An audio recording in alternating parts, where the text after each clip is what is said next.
Es que no sé si usted se ha dado cuenta, pero aquí lo que estamos contando es cómo estaban haciendo un mundo. Sobre las tierras de la Meseta, en Castilla y en León, en la Plana de Vic, en Cataluña, y en las comarcas que lindan con el Pirineo, en Aragón y en Navarra, y estaba empezando a crecer un paisaje nuevo. Es que la reconquista es sobre todo repoblación, y la repoblación la hacen personas de carne y hueso. ¿Quiénes eran? ¿De dónde venían? ¿Cómo vivían? Hace un par de días veíamos aquí cómo había cambiado la estructura de la propiedad. Bueno, hoy vamos a ver cómo se organizaba la vida dentro de estos señoríos que estaban empezando a ser la base de la España cristiana.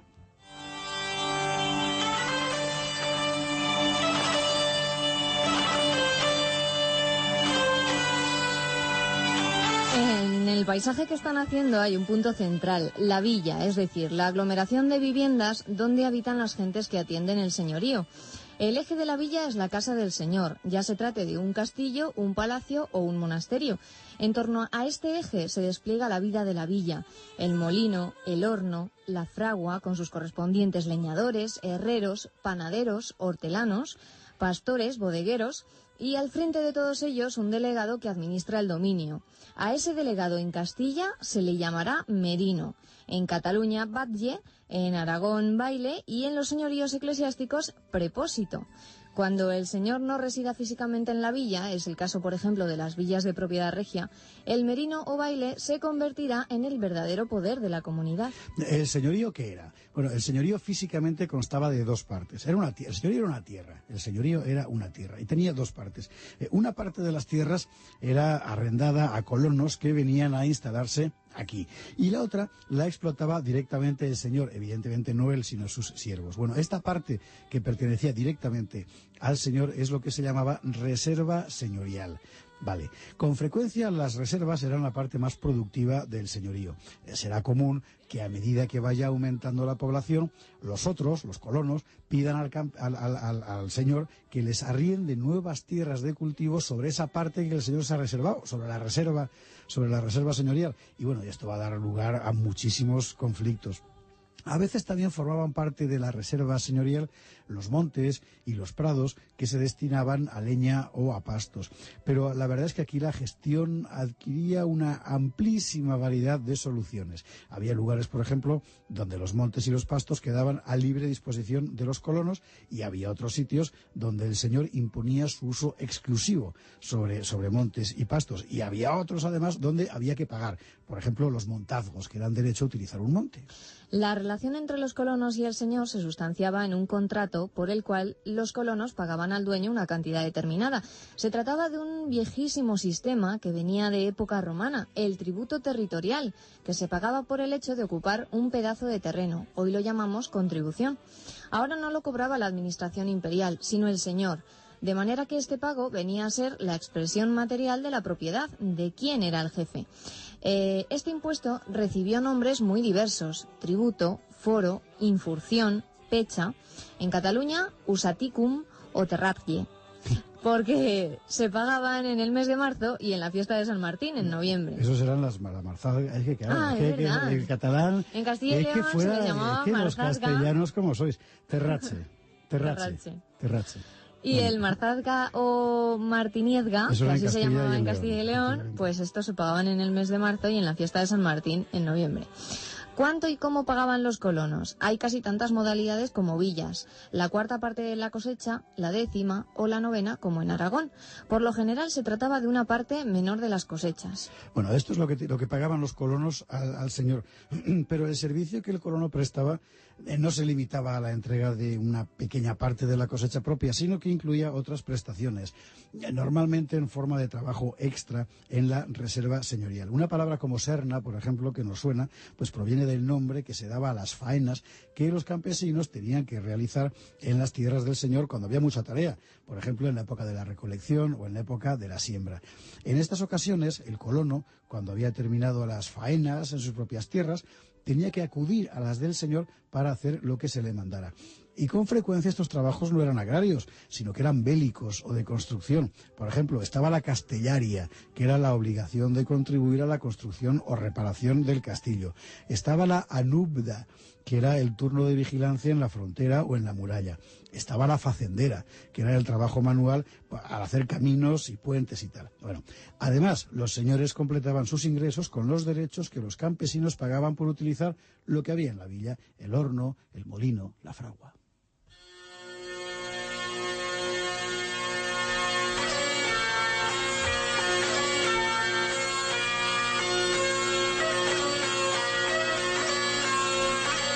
Había más cargas sobre la vida del campesino. Por ejemplo, era común que el campesino pagara una tasa para comprar el derecho de transmitir sus bienes a sus herederos. Es una versión elemental del actual derecho de sucesiones. Ese impuesto se llamaba en León y Castilla, nuncio o mortuorium. En Cataluña, lexia y luctuosa, en Galicia. En su origen, era el último gesto del campesino hacia su señor. Antes de morir, le hacía una donación postrera, ya se tratara de su mejor vaca o de su mejor mueble. ¿Y si el campesino moría sin descendencia? Para esos casos se creó otro recurso llamado mañería, y por el cual los bienes del difunto sin herederos iban a parar al señor. Y más impuestos. Si una doncella de condición servil quería casarse, tenía que pagar un impuesto llamado huesas. Por cierto, el famoso derecho de pernada, contra lo que se dice la literatura moderna, no existió jamás. Jamás. Vaya. Claro. Hay que decir que en España este abrumador conjunto de tasas e impuestos, común a toda la Europa feudal, en la práctica quedaba bastante suavizado por las exenciones y derechos concedidos a los colonos, especialmente en las regiones repobladas del Valle del Duero. Vamos a ver, nadie dejaba una situación de servidumbre para irse a otra condición semejante. La única manera de atraer a los colonos hacia el sur era ofrecerles una condición jurídica más ventajosa. Y eso se plasmaba pues en la disminución de las cargas, en más facilidades para adquirir la propiedad sobre la tierra y en la posibilidad de cambiar de señor, que se llamaba behetría y era una institución en la España medieval. Pero claro, este sistema no beneficiaba solo a los colonos de las tierras repobladas del sur, también a los del norte, porque los magnates de Galicia y de Asturias, por ejemplo, para evitar que la gente se les marchara al sur, se vieron obligados a aplicar un régimen mucho más suave. Así que, dentro de lo que es la Europa feudal, el campesino español vive bastante bien. En esta época aparece un tipo de colono, los juniores se le llamaban como junior, bueno, que tienen obligaciones hacia sus señores, pero que al mismo tiempo poseen sus propias tierras.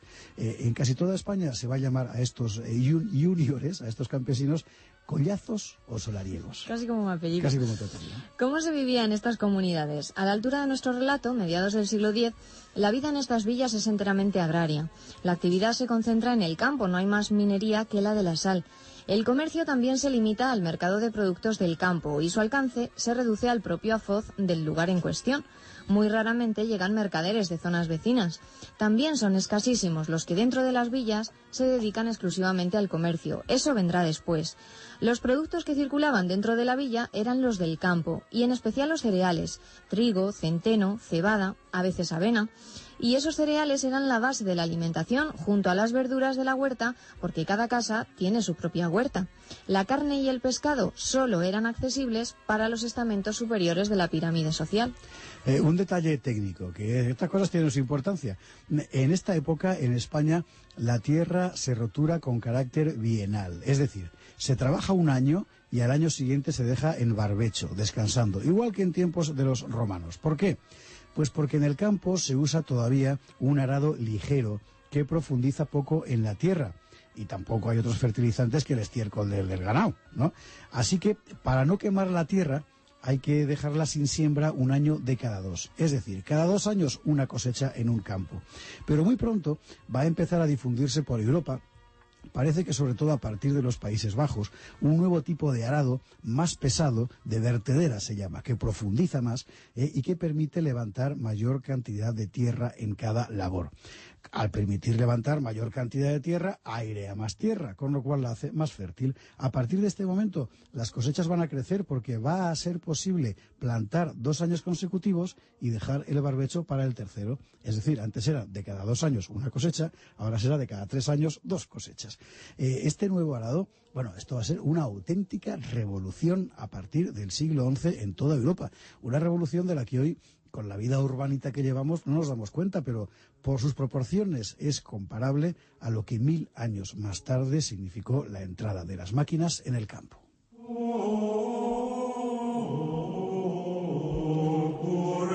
Impresionante esto del árabe, ¿eh? Sí. Sí, señora. Bueno, en fin, así era la vida de la gente en la España del siglo X, por encima y por debajo de los nombres de los reyes y de las fechas de las batallas. Conocer cómo era esta vida, nos ayuda a entender mejor todo lo que estaba pasando en nuestro país en aquel tiempo y también todo lo que enseguida iba a pasar, que como veremos la semana que viene fue de agárrate y no te menees.